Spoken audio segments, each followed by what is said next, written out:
நாங்க ஒரு பொருளை விற்கிறதுக்கு நாங்க உட்காந்துருக்கோம். வந்து ஒரு பொருளை கேட்கறாங்க, இல்லைன்னு நாங்க சொல்றோம். நீங்க தகாத வார்த்தை வச்சுட்டீங்கன்னா நாங்க என்ன பதில் ரியாக்ட் பண்ணு சொல்றோம். அந்த இடத்துல லேடிஸ் எல்லாம் வேலை செஞ்சுட்டு இருக்காங்க. ஐயா உங்களை நாங்க மதிக்கிறோம், இருப்பா உங்களை மதிக்கிறோங்க ஐயா. நான் என்ன சொல்றேன், உங்களை மதிக்கிறேங்க.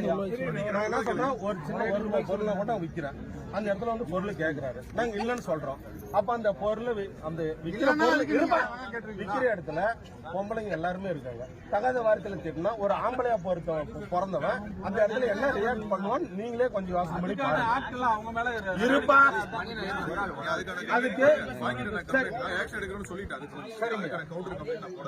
இப்ப நான் எங்க சார்பில் என்ன தப்புன்னு நீங்க நினைக்கிறேன். அவர் கேட்டதுனால தப்புன்னு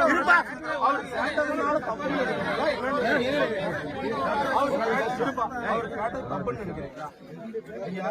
இப்ப ஒரு லேடிஸ் இருக்காங்க, தகாத வார்த்தை திட்டாரு. ஒரு ஆம்பளையா ஒருத்தர் மட்டும் இருக்காரு, அவர் திட்டாரு. அவரு ஏதோ ஒரு இதோ சம்பவம் நடந்துச்சு.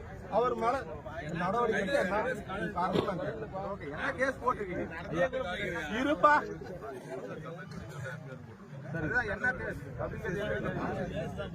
எதுக்கு சார்?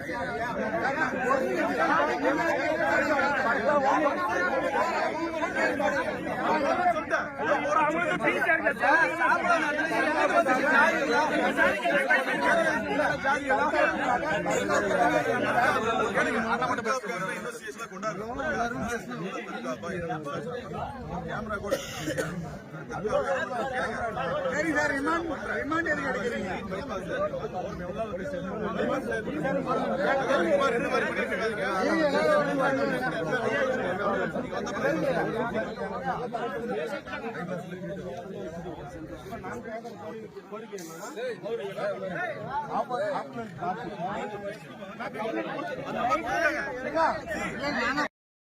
ஆதாரம் நிறுவீங்க.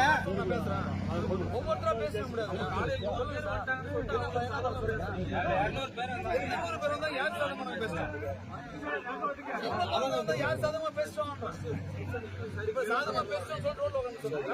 இப்ப எங்களுக்கு எதுக்கு என்ன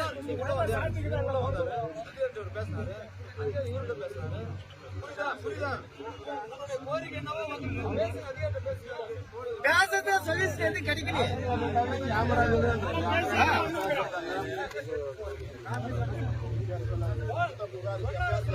தேசிக்குள்ள விட்டு சொல்லு, அவங்க மேல கேஸ் போட்டுட்டாங்க.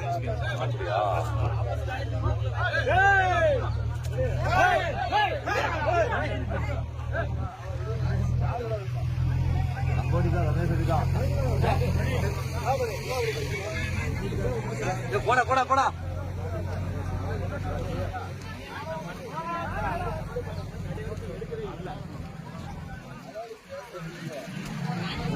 நடவடிக்கை எடுக்காமலே விடுதலை பட்சமா ஒரு பக்கத்தை மட்டும் நியாயத்தை கேட்டுக்கிட்டு என்னுடைய பாதிக்கப்பட்டவர்களை கொண்டு போய் ஸ்டேஷன்ல வச்சிருக்காங்க.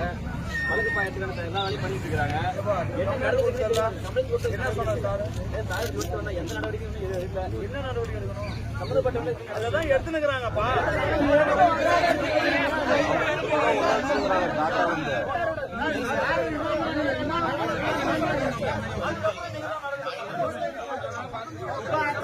சம்மதம் நீங்க என்ன பண்ணாலும் சரி.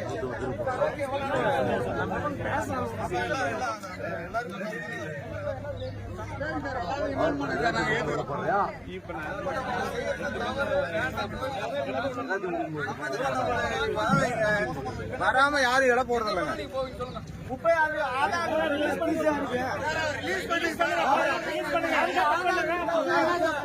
தப்பு பண்ண சொல்லுங்க. என்ன வீடியோ இருக்கா ரெக்கார்டு சொல்லுங்க.